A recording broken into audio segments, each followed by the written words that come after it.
nesse capítulo nós vamos fazer uma introdução à termodinâmica. Precisamos ter uma ideia básica de o que é a termodinâmica e os conceitos básicos de ciclo de Carnot, para que vocês tenham uma ideia de como funciona uma termoelétrica. Então, a termodinâmica estuda a relação entre calor e trabalho que um sistema troca com este exterior, por exemplo, um gás. Então, supondo aqui que a gente tem um gás e aqui tem um êmbolo, né, de área A, que vai se expandir ao receber calor, ser aquecido. Então, o que vai acontecer com o gás? Considerando que a pressão é constante, o volume do gás vai aumentar, porque ele está aumentando a temperatura, então ele vai se expandir, e essa força F gerada pelo gás na expansão vai realizar trabalho, né, empurrando o êmbolo, num deslocamento D aqui. Então, considerando que a pressão é constante, ou seja, transformação isobárica, o cálculo do trabalho é sempre força vezes deslocamento. Substituindo força pela pressão vezes a área, né? Então, o trabalho é pressão vezes a área vezes deslocamento. Ora, mas área vezes a distância, a área aqui vezes a distância é o volume, ou nesse caso, a variação de volume que o gás proporcionou empurrando o êmbolo. Então, neste caso, para a transformação isobárica, o trabalho é a pressão vezes a variação do volume na expansão do gás. Então, aqui está o diagrama pressão vezes volume, que mostra a realização do trabalho de um gás. E que a principal propriedade aqui é que aqui está o volume, né, pressão, que a área A do retângulo numericamente é igual ao trabalho T que a gente calculou. Por quê? Porque a pressão é constante do ponto A para o ponto B, do exemplo anterior. Só que o volume variou. Ele mudou do volume V1 para o volume V2. Então, o ΔV, que é V2 menos V1, multiplicado pela pressão, que é o outro lado desse retângulo, você vai ter, né, essa área vai ser exatamente o trabalho realizado pelo gás. O que foi esse trabalho? Empurrar o êmbolo com a força F.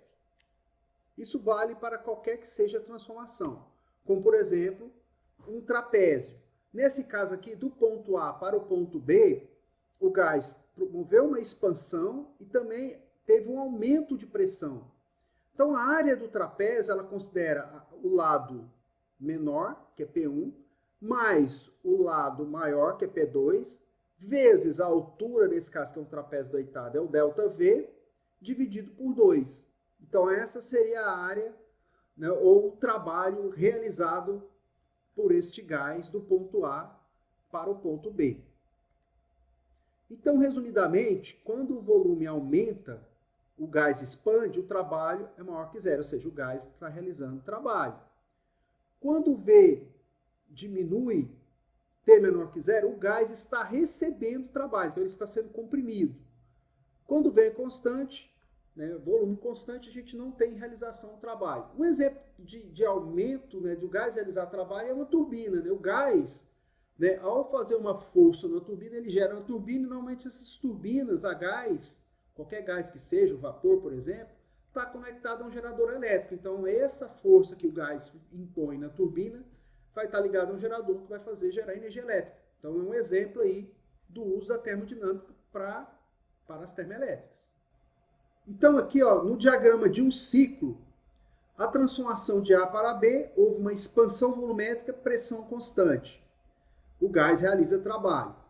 De B para C, o volume é constante, a pressão mudou, ela caiu, mas o volume constante, então o ΔV foi zero, não tem trabalho. De C para D, a gente teve aqui uma compressão do gás, né, de redução do volume, a pressão constante, e o gás recebeu trabalho. E de D para A, o volume se manteve constante, então aqui não houve trabalho. Nesse ciclo aqui, a gente vai ver resumidamente que no sentido horário, o gás vai realizar trabalho porque o trabalho realizado do ponto A mais para B é maior que o trabalho que o gás recebeu, o trabalho que o gás recebe de C para D.